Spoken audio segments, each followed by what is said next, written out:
अस्सलाम वालेकुम नाज़रीन। प्रोग्राम तवाना पाकिस्तान शायगान के साथ में मैं हूं आपका मेज़बान डॉक्टर आमिर महमूद। नाज़रीन, आज हम इस वक्त लाड़काना के अंदर बैठे हैं। बहुत ही तारीख़ी हवाले से एक अहम शहर है, पुरसकून खूबसूरत शहर।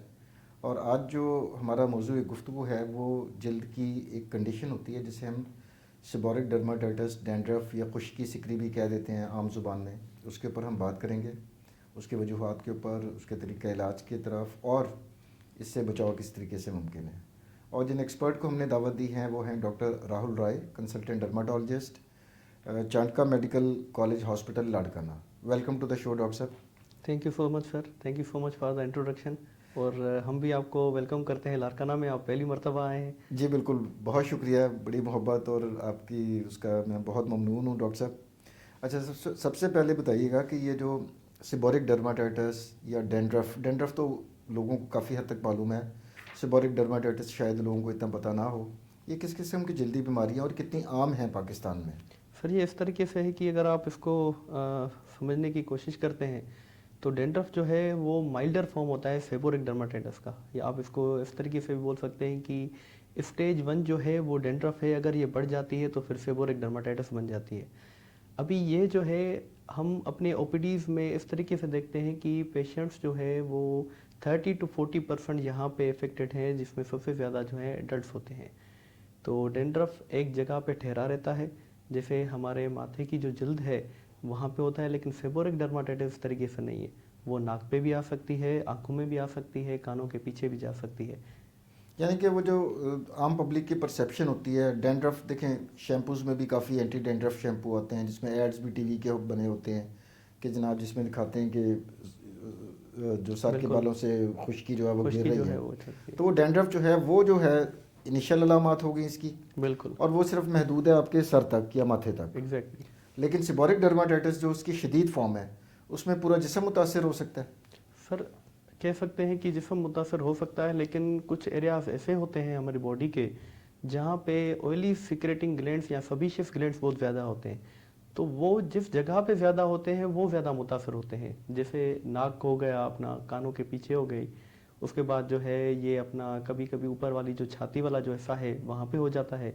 और ख़ास करके लोग हमारे पास जो आते हैं वो आते हैं अपना आईब्रोज के ऊपर बन जाता है, और उसके बाद उनकी आंखों में भी रेडनेस या लालपन आ जाता है उस पर।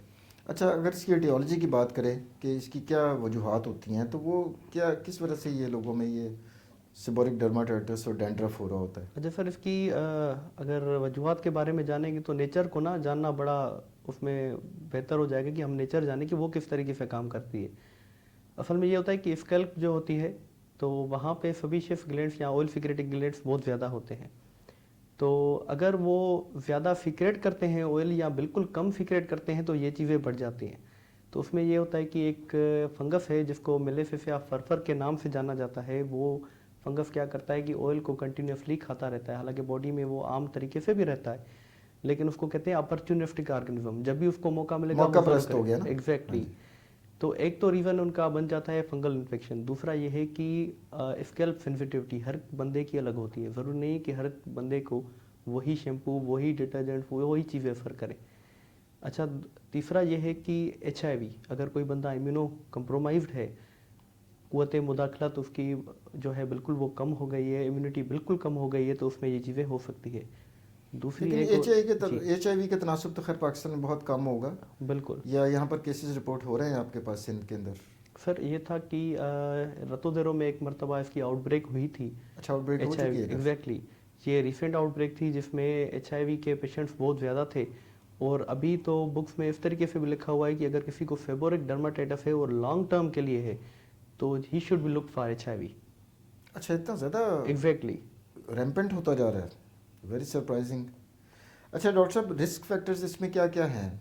मतलब जिससे हम फंगल इन्फेक्शंस की बात करें, हॉट एंड ह्यूमिड जो एटमॉस्फेयर है या प्लेसेस हैं वहाँ पर देखने में आया कि फंगल इन्फेक्शन ज़्यादा होती हैं। तो what is the case with dandruff and seborrhoeic dermatitis? Sir इसमें ये होता है कि एक तो ये है कि क्लाइमेट इसमें ज़्यादा रोल प्ले करता है। जहाँ पे नमी बहुत ज़्यादा होगी तो वहाँ पे फंगस जो है वो ज़्यादा ग्रो करता है। एक तो ये हो गया। दूसरा ये है कि अगर कहीं पे भी शदीद गर्मी है तो ज़ाहिर सी बात है बॉडी उसको रिस्पॉन्ड करेगी स्वेटिंग के फॉर्म में, पसीना ज़्यादा है। पसीना ज़्यादा आएगा। जैसे ही पसीना ज़्यादा आएगा और वो बंदा अगर पोल्यूटेड एरिया में वहाँ पे रहता है जहाँ पे बहुत ज़्यादा डस्ट है, तो डस्ट पार्टिकल्स जो है वो बालों को ख़राब कर देंगे, उसके ऊपर एक लेयर बना देंगे, जिसकी वजह से ये चीज़ें जो है वो बढ़ना शुरू हो जाती हैं। तो इसका ये जो हमारा एटमॉस्फेरिक जो पोल्यूशन है, माहौलियाती आलूदगी जिसे हम कहते हैं, ये हमारे जल्द के मसामों को भी वो डैमेज करती है कि उनको भी ब्लॉक कर देती है, जिसकी वजह से ऑयल की सिक्रीशन और बढ़ सकती है। जी सर, बिल्कुल ब्लॉक करती है उसमें, क्योंकि हाइजीन जो है यहाँ पे लोगों की कम होती है। वो एक दो दिन के बाद जो है ना वो नहाते हैं, तो ये असल में पानी उनको की ज़्यादा कमी भी इफेक्ट एक है। डॉक्टर साहब एक फैक्टर है ना, कि यहाँ पर पानी की सिंध में कमी भी है, वो भी एक फैक्टर बन जाता है कि लोग पानी को ज़रा तरीके से इस्तेमाल करते हैं, ये बिल्कुल भी सही शायद बात एक है। रीज़न बनती हो। हाँ, एक तो ये भी है, दूसरा स्टोर्ड वाटर जो है वो हमारे पास ज़्यादा, जैसे कराची में टैंकर एक सिस्टम बना हुआ है, तो वो एक स्टोर्ड वाटर बन जाता है, तो वहाँ पे भी फंगल का जो एक ग्रोथ बन जाती है वो बहुत ज़्यादा हो जाती है। तो इसका मतलब है कि अगर पाकिस्तान की बात करें तो इसमें हमारे साउथ के इलाके और सी साइड के जो इलाके हैं जहाँ पर गर्मी भी ज़्यादा रहती है और नमी भी या रतूबतें बहुत ज़्यादा होती हैं माहौल के अंदर, वहाँ पर फंगल इन्फेक्शन भी ज़्यादा होंगी और डैंड्रफ का इम्कान भी ज़्यादा होगा। बिल्कुल। अच्छा डॉक्टर साहब, इसमें सिम्टम्स क्या मरीज़ फील कर रहा होता है? मतलब अलामात तो हमें दिखाई देती हैं जो हम खुद देख रहे हैं या बीइंग अ डर्माटोलॉजिस्ट आप देखते हैं, जो आप हैंड लेंस से भी देख सकते हैं, वैसे नेकेड आई से भी देख सकते हैं। मरीज़ किन शिकायत के साथ आपके पास आ रहा होता है? अच्छा, हमारे पास मरीज़ जो है ना वो एक तो खुद भी फील कर लेता है, जैसे पहले पहले जो है खारिश हो जाती है, स्कैल्प पे बहुत ज़्यादा खारिश होती है। और दूसरा ये है कि कभी कभार आपने देखा होगा कि लोग भी उनको बता देते हैं, अगर कोई किसी पार्टी में जा रहा है, उसको डार्क क्लॉथ्स जो है ना वो उसने पहने हुए हैं, तो उसमें ये होगा कि सफ़ेद जो है छिलके उनको नज़र आ वो जाते जो हैं। फ्लेक्स से बने होते हैं और वो एग्जैक्टली गिरे जो हुए कांधों पे नज़र आ बिल्कुल। जाते हैं। तो एक तो वो हो गया कि भाई वो खुद भी नोट कर सकता है, कभी कभार लोग भी उसको बता देते हैं कि भाई ये चीज़ जो है ना आपके ऊपर आ रही है उस पर। लेकिन फेबोरिक डर्माटाइटिस जो है वो थोड़ी मुख्तलिफ है। वो ये कि उसके जो छिलके होते हैं वो पीले होते हैं, थोड़े ग्रीजी होते हैं, मतलब चिपचिपाहट उनमें बहुत ज़्यादा होती है। और दूसरा ये है कि फेबोरिक डर्माटाइटिस में जो स्कैल्प जो होती है, जो जिल्द होती है, वो बड़ी सूजी हुई होती है, लाल की एक ना धब्बे बने होते हैं वहाँ पे। तो वो रैशेस से पड़े डिफ्रेंशिएट, होते हाँ, हैं तो वो रेड कलर के। डिफ्रेंशिएट करती है कि आम डेंड्रफ को और फेबोरिक डर्माटाइटिस को। अच्छा, इसमें इचिंग या खारिश भी होती है डॉक्टर साहब? बिल्कुल, दोनों में होती है, लेकिन यह है कि फेबोरिक डर्माटाइटिस में जब शुरुआत में इचिंग होती है तो वो बड़ी, उसको कहते हैं मीठी खारिश होना, लेकिन मज़ा आगे, आता है मरीज़ को। हाँ, आगे चल के ना वो बड़ा मसला कर देती है फिर। वो मिठास जो है वो कड़वाहट में तब्दील हो वो जाती है। कड़वाहट में तब्दील हो जाती और है। वो जो हम मेडिसिन में मुझे तो खैर अब कितने साल हो गए जनाब, 28 साल हो गए एमबीबीएस किए हुए। आप माशाल्लाह मुझसे बहुत छोटे हैं उम्र में। तो हमने पढ़ा था इच स्क्रैच साइकिल, तो वो अभी भी वो प्रिंसिपल कायम दायम है हाँ सर, कि बिल्कुल मरीज़ खारिश करता है बार बार, जी जी स्क्रैच बिल्कुल, करता है और फिर ज़ख़म हो जाता है। जख्म हो जाते तो हैं उसकी फिर। क्या ज़रा थोड़ा एलेबरेट भी कर दीजिएगा मरीज़ों के लिए या व्यूअर्स के लिए कि अच्छा इच स्क्रैच साइकिल क्या होता है और उसके क्या नुकसान हो सकते हैं। अच्छा, इसको लॉन्ग टर्म कॉम्प्लिकेशन बोलते हैं। अगर कोई बंदा जो है वो डेंड्रफ को ट्रीट नहीं करता या इसके ऊपर जो है कोई भी ट्रीटमेंट नहीं लेता, तो वो क्या करेगा कि लॉन्ग टर्म इसको खारिश करता रहेगा। जाहिर सी बात है, एक जल्द है वो तो ख़राब होनी है, और उसके ऊपर जो है ना इन्फेक्शन ज़्यादा बढ़ जाते हैं, जिसमें सबसे ज़्यादा कॉमन जो है वो स्टेफाइलोकोकल ओरएस इन्फेक्शन होता है। यानी कि अभी नाखून से जब आप खारिश हाँ, करते हैं तो जल्द डैमेज हो जाएगी और डैमेज होगी तो फिर वहाँ से जरासीम वहाँ अंदर से जरासीम अंदर आ और जाएगी, फिर इन्फेक्शन। क्योंकि ये एक प्रोटेक्टिव बैरियर है खुदा की तरफ से। अगर वो टूट गया तो जरासीम को एक मौका मिल जाता है, जी बिल्कुल। तो वहाँ पे पीप बनना शुरू हो जाती है और आगे चल के उसमें स्मेल होना शुरू हो जाती है और चीज़ें जो है मज़ीद ख़राब होना शुरू हो जाती है। अच्छा, इसको डायग्नोस किस तरह करते हैं? वैसे तो जो अलामात आपने बताई तो बीइंग अ डर्माटोलॉजिस्ट वो तो राइट वे आपको देखते साथ ही पता चल जाता होगा, लेकिन कुछ खास टेस्ट भी होते हैं इसको कंफर्म करने के लिए या बस डायग्नोसिस क्लिनिकली है, देखने से ही पता चल जाता है? असल में ये होता है कि हिस्ट्री जो है वो पेशेंट की सबसे ज़्यादा डिपेंड करती है इस पर। हिस्ट्री जो है वो मोस्ट इंपॉर्टेंट है। उसके बाद आ जाता है क्लिनिकल एग्जामिनेशन। मोस्टली हमारे जो पेशेंट है वो क्लिनिकल एग्जामिनेशन पे डायग्नोस हो जाते हैं। फिर भी अगर हमें शक होता है, कोई ऐसा केस होता है जो कि रिकवर नहीं हो पाता, तो फिर जो है हम उसकी जो है स्क्रैपिंग लेके या फिर बायोप्सीज लेके आगे मजीद जो है ना उसको ट्रीट करने की कोशिश करते हैं या उस तरीके से जाते हैं। तो वो लेबॉर्ट्री से टेस्ट होते हैं, फिर माइक्रोस्कोप के नीचे देखा रहता है एग्जैक्टली उससे कि क्या हाँ, मसले मसाइल चल रहे हैं। हिस्टोपैथोलॉजी हम देखते हैं, तो उसके बाद ही हमें पता चलता है कि एक्चुअल रीज़न क्या है। लेकिन बहुत कम होता है, अगर कोई मरीज ट्रीट नहीं होता तो हम उन्हीं केसेस में हम करते हैं। अच्छा, अब आपने इसके दो हिस्से बताए, एक तो इब्तदाई स्टेज में ये डैंड्रफ कहलाएगा, और अगर ये मर्ज बिगड़ गया तो फिर सेबोरिक डर्माटाइटिस हो जाएगा। एग्जैक्टली। दोनों का तरीका इलाज भी मुख्तलिफ है, और अगर है तो है क्या वो इलाज? अच्छा देखिए कि डेंड्रफ जो है वो बहुत कॉमन है। हमने पहले भी डिस्कस किया कि भाई ये एक माइल्डर फॉर्म है। अगर बंदा जो है अपनी हाइजीन अच्छी रखता है, सही से खाता पीता है, कोई इसको ऐसी और कोई बीमारी नहीं है, he is well and good, तो ये बेहतर हो सकता है। उसको सिर्फ अपनी हाइजीन बेहतर रखनी है। सेबोरिक डर्माटाइटिस जो है वो थोड़ा उसमें डिफरेंस आ जाता है। उसमें पहले पहले ये आता है कि देखें अगर किसी को डेंड्रफ है तो वो शैम्पूज़ की तरफ भी जा सकता है, जिसमें टॉपिकल सोल्यूशन कीटोकोनाजोल अवेलेबल आ जाती है, जिंक पैराथीन है, सेलेनियम सल्फाइड्स है। अगर उससे ट्रीटमेंट नहीं हो रही और वो रिकवर नहीं हो रहा तो हम ओरल मेडिकेशंस पे चले जाते हैं। अगर ओरल मेडिकेशंस भी काम नहीं करते तो कुछ ऐसी चीज़ें हैं जो कि मॉडिफाइड हैं, जैसे केराटोलाइसिस हम उसको बोलते हैं, केराटोलाइटिक, जो ऊपर वाली जो डेड सेल्स है उसको रिमूव करने के लिए इस्तेमाल किए जाते हैं। सैलिसाइलिक एसिड है, यूरिया है। अगर इससे भी वो बेहतर नहीं हो रहा फिर और भी ऑप्शन इसके पड़े हुए हैं, जैसे केराटोलाइटिक पीलिंग हो गई, वो भी इसमें इस्तेमाल होती है। लो एनर्जी बीम लाइट्स इस्तेमाल होती हैं।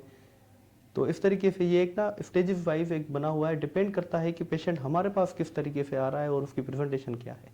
अच्छा, शुरू में अगर स्कैल्प की हद तक है तो सिर्फ शैम्पूज ऐसे मौजूद हैं एग्जैक्टली। जिसके अंदर कुछ एंटी फंगल प्रॉपर्टीज़ होती हैं, और वो उससे मरीज़ को काफ़ी हद तक बिल्कुल। फाका हो जाता है। अच्छा डॉक्टर साहब, हमारे यहाँ पर एक बड़ी एक मिथ है और एक प्रैक्टिस ये है कि जनाब रात को अच्छे से तेल की मालिश करके सारी रात तेल लगा रहने दें और सुबह उठ के नहाएं तो बाल मजबूत होते हैं। इसमें किस हद तक सदाकत है? सर है कि ये फ़ायदा होता है इस तरीके से? इस तरीके से है कि देखे ना, पेशेंट जो है वो सबसे ज़्यादा इस चीज़ को प्रेफर करता है कि उसकी जो सिम्टम्स है ना वो सही हो जाएं। अगर उसको खारिश है तो कोई ऐसी चीज़ मिल जाए जिससे खारिश जो है ना वो कम हो जाए, चाहे अंदर कुछ भी चल रहा हो उसमें। तो लोग इस तरीके को ना बड़ा ज़्यादा प्रेफर करते हैं उसमें।